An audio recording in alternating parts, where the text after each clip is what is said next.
ओम शांति। आज 13 फरवरी 2022 के अव्यक्त बाप दादा के महावाक्य हैं, जिसकी रिवाइज तारीख 10 जनवरी 1990। इसमें बाबा ने आज होली हंस की विशेषताएं बताई हैं।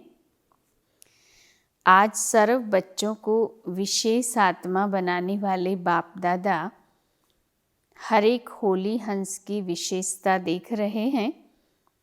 जैसे हंस की निर्णय शक्ति और परखने की शक्ति विशेष होती है, इसलिए ग्रहण करने की शक्ति भी विशेष है।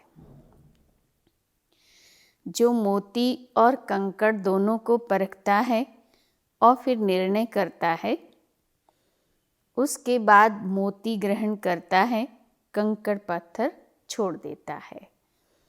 तो परखना, निर्णय करना और ग्रहण करना अर्थात धारण करना, तीनों शक्तियों की विशेषता के कारण संगम युगी सरस्वती माँ की सवारी हंस दिखाया है।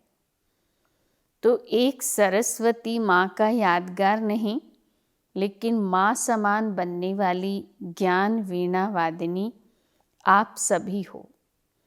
इस ज्ञान को धारण करने के लिए भी ये तीनों विशेषताएं अति आवश्यक हैं। आप सभी ने ब्राह्मण जीवन धारण करते ही ज्ञान द्वारा, विवेक द्वारा पहले परखने की शक्ति के आधार को पहचाना, अपने आप को पहचाना, समय को पहचाना, अपने ब्राह्मण परिवार को पहचाना, अपने श्रेष्ठ कर्तव्य को पहचाना, इसके बाद निर्णय किया, तब ही ब्राह्मण जीवन धारण की। ये वही कल्प पहले वाला बेहद का बाप है, परमात्मा है। मैं भी वही कल्प पहले वाली श्रेष्ठ आत्मा हूँ, अधिकारी आत्मा हूँ। इस परखने के बाद निर्णय किया। बिना बाप को परखने की निर्णय नहीं कर सकते।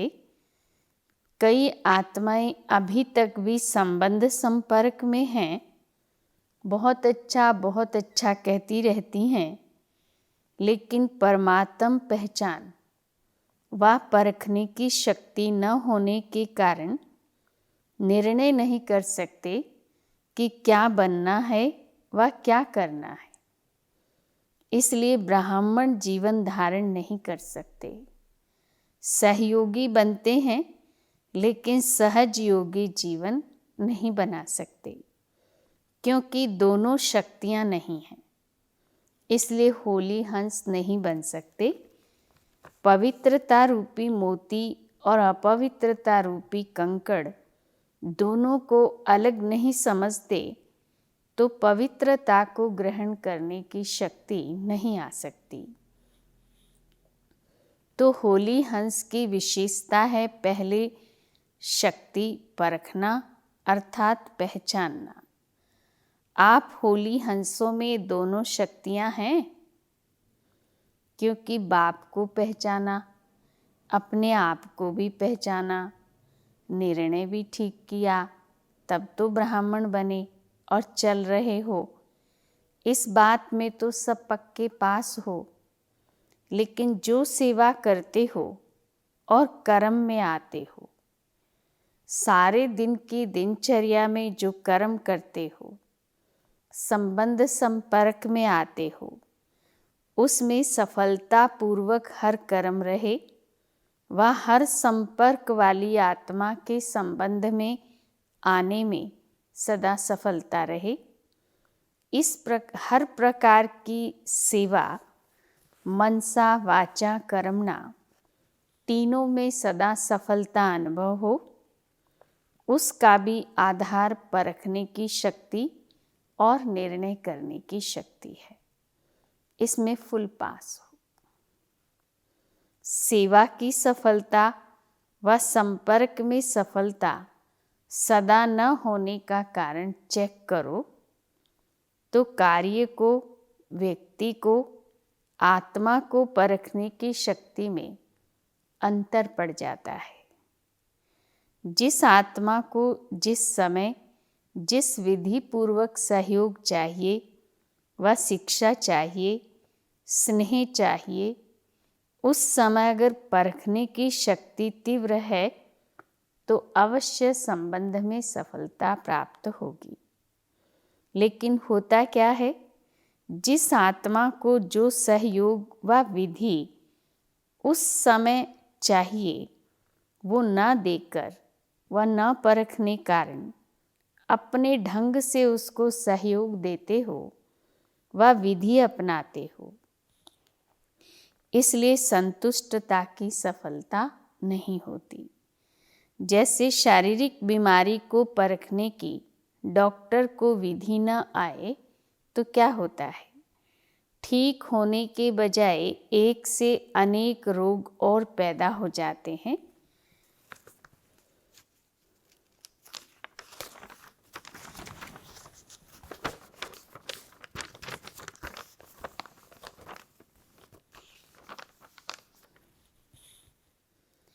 पेशेंट को संतुष्टता की सफलता नहीं मिलती, जिसको साधारण शब्दों में बाप दादा कहते हैं कि हर एक की नब्ज को पहचानो। चलना और चलाना भी ज़रूरी है, तो क्या करना पड़ेगा, पहचानने अर्थात परखने की शक्ति को तीव्र करना पड़े। इसमें अंतर पड़ जाता है। जिसको आप साधारण भाषा में कहते हो हैंडलिंग का फ़र्क है। कहते हो ना, इनकी हैंडलिंग पुरानी है, इनकी नई है। ये अंतर क्यों पड़ा, क्योंकि हर समय हर आत्मा और हर कार्य को परखने की शक्ति चाहिए। टोटल परखने की शक्ति आ गई है, लेकिन विस्तार से और बेहद के परखने की शक्ति की आवश्यकता है।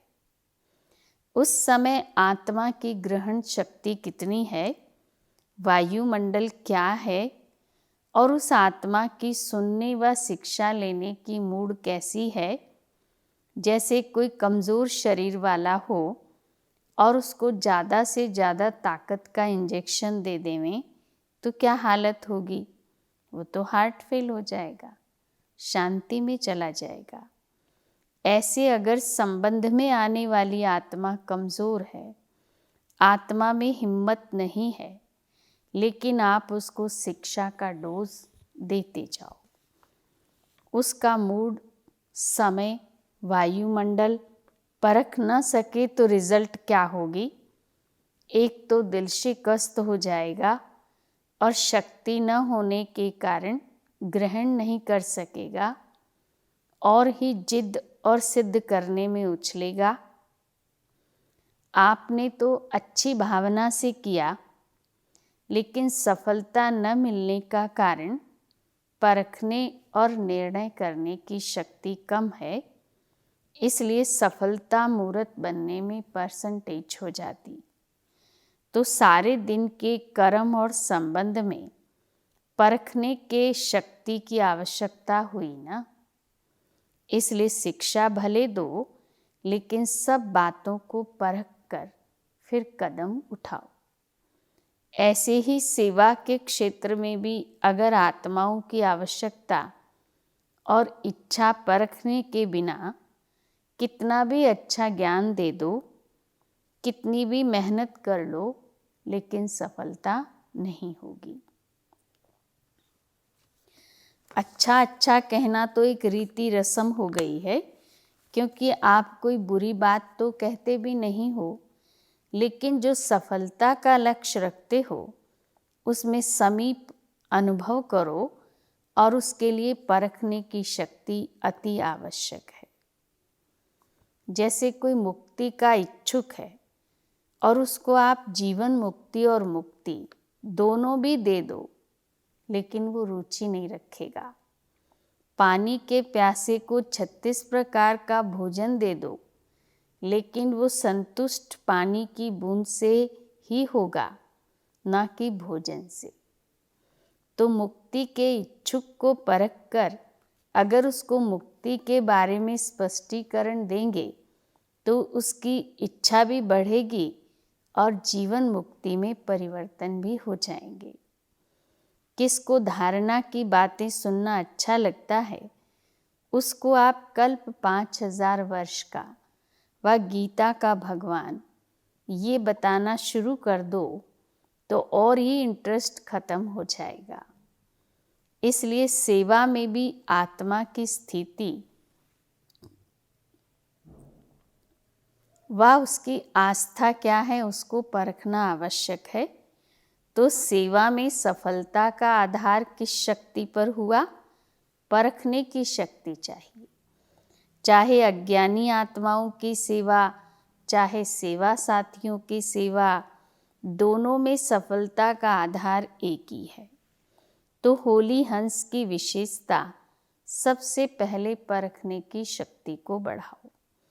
परखने की शक्ति यथार्थ है, श्रेष्ठ है, तो निर्णय भी यथार्थ होगा और आप जिसको जो देना चाहते हैं वो उसमें ग्रहण करने की शक्ति स्वतः ही होगी। और क्या बन जाएंगे? नंबर 1 सफलता मुहूर्त। तो चाहे सेवा में, चाहे संबंध में, लक्ष्य को प्राप्त करने के लिए इस लक्षण को धारण करो। तो सारे दिन में ये चेक करो, सारे दिन की दिनचर्या में परखने की शक्ति कहाँ तक यथार्थ हुई और कहाँ करेक्शन एडिशन करने की आवश्यकता रही। करने के बाद करेक्शन अपने आप होती ज़रूर है, क्योंकि दिव्य बुद्धि का वरदान सबको मिला हुआ है। चाहे समस्या के वश, समय व परिस्थिति के वश व कोई आत्मा के संग के वश व माया द्वारा मनमत के वश, उस समय परवश हो जाते हैं। लेकिन समय, परिस्थिति, संग का प्रभाव, मनमत का प्रभाव जब हल्का हो जाता है, फिर दिव्य बुद्धि अपना काम करती है, जिसको आप लोग कहते हो जोश से होश में आ गई। फिर महसूस होता है कि ये करेक्शन व एडिशन होनी चाहिए थी व करनी है, लेकिन रजिस्टर में व कर्मों के हिसाब के किताब में दाग नहीं, लेकिन बिंदी तो पड़ गई, बिल्कुल साफ तो नहीं रहा ना। इसीलिए कहा जाता है कर्मों की लीला अति गुह्य है। टीचर्स तो कर्मों की लीला को अच्छी रीत जान गई है ना। टीचर्स सारा दिन क्या गीत गाती हैं, वहाँ मेरे श्रेष्ठ कर्मों की लीला, कर्मों के गहन गति की लीला नहीं, श्रेष्ठ कर्मों की लीला। दुनिया वाले तो हर कर्म में, हर कदम में कर्मों को ही कूटते रहते हैं कि हाय मेरे कर्म। आप कहेंगे वाह श्रेष्ठ कर्म। अब इसमें और आगे बढ़ो कि सदा वह श्रेष्ठ कर्म हो, साधारण कर्म नहीं। कर्मों को कूटना तो खत्म हो गया, लेकिन श्रेष्ठ कर्म हो इसमें अंडरलाइन करना। अगर मिक्स कर्म हैं, साधारण भी हैं, श्रेष्ठ भी हैं, तो सफलता भी मिक्स हो जाती है। अभी विशेष अटेंशन ये देना है कि साधारणता को विशेषता में परिवर्तन करो। इस पर भी कभी सुनाएंगे कि बाप दादा हर एक की रोज की दिनचर्या में क्या क्या देखते हैं, साधारणता कितनी है और विशेषता कितनी है, ये रिजल्ट देखते रहते हैं। बाप दादा के पास देखने के साधन इतने हैं जो एक ही समय देश विदेश के सभी बच्चों को देख सकते हैं। अलग अलग देखने की आवश्यकता नहीं, 5 मिनट में सबका पता लग जाता है। बच्चों के वाह वाह के गीत भी गाते हैं, साथ साथ सामान बनाने की एम से चेक भी करते हैं। सुनाया था ना कि बाप के स्नेह व बाप की पहचान, इसमें तो सब पास हो। और कभी कभी तो कमाल के काम भी करते हो। अच्छी कमाल है, न कि धमाल वाली कमाल। कोई कोई बच्चे धमाल की भी कमाल करते हैं ना। होती धमाल है, लेकिन कहते हैं ये तो हमारी कमाल है। इसलिए बाप दादा कहते हैं परखने की शक्ति को बढ़ाओ। अपने कर्मों को भी परख सकेंगे और दूसरों के कर्मों को भी यथार्थ परख सकेंगे। उल्टे को सुलटा नहीं कहेंगे। ये परखने की शक्ति की कमी है। और सदा एक बात याद रखो, सबके लिए कह रहे हैं, कभी भी कोई ऐसा व्यर्थ व साधारण कर्म करते हो और अपने आप को पहचान नहीं सकते हो कि राइट है व रॉन्ग है, तो जब ऐसी परिस्थिति आती है, वशीभूत हो जाते हैं, उस समय ऐसी परिस्थिति में सिद्धि को प्राप्त करने की श्रेष्ठ विधि क्या है? क्योंकि उस समय अपनी बुद्धि तो वशीभूत है। राइट को भी रॉन्ग समझते हो, रॉन्ग को रॉन्ग नहीं समझते हो, राइट समझते हो। फिर जिद करेंगे व सिद्ध करेंगे। ये निशानी है वशीभूत बुद्धि की। ऐसे समय पर सदैव एक बाप दादा की श्रेष्ठ मत याद रखो कि जिन्हों को बाप ने निमित्त बनाया है, वो निमित्त आत्माएं जो डायरेक्शन देती हैं, उसको महत्व देना चाहिए। उस समय ये नहीं सोचो कि निमित्त बने हुए शायद कोई के कहने से कह रही हैं, इसमें धोखा खा लेते हैं। निमित्त बनी हुई श्रेष्ठ आत्माओं द्वारा जो शिक्षा व डायरेक्शन मिलते हैं, उसको उस समय महत्व देने से अगर कोई बुरी बात भी होगी तो आप जिम्मेवार नहीं। जैसे ब्रह्मा बाप के लिए सदा कहते हैं कि अगर ब्रह्मा द्वारा कोई गलती भी होगी तो वो गलती भी बदल के आपके प्रति सही हो जाएगी। तो ऐसे निमित्त बनी हुई आत्माओं प्रति कभी ये व्यर्थ संकल्प नहीं उठना चाहिए। मानो कोई ऐसा फैसला भी दे देते हैं जो आपको ठीक नहीं लगता, लेकिन आप उसमें जिम्मेवार नहीं हैं।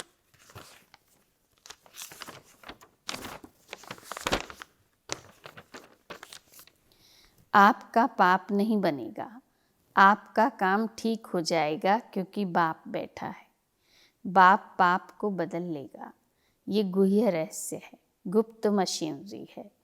इसलिए निमित्त बनी हुई श्रेष्ठ आत्माओं के श्रेष्ठ डायरेक्शन को महत्व से कार्य में लगाओ। इसमें आपका फायदा है, नुकसान भी बदलकर फायदे में हो जाएगा। ये बाप की गारंटी है, समझा? इसलिए सुनाया कि कर्मों की लीला बड़ी विचित्र है। बाप जिम्मेवार है, जिनको निमित्त बनाया है उसका भी जिम्मेवार बाप है। आपके पाप को बदलने का भी जिम्मेवार है।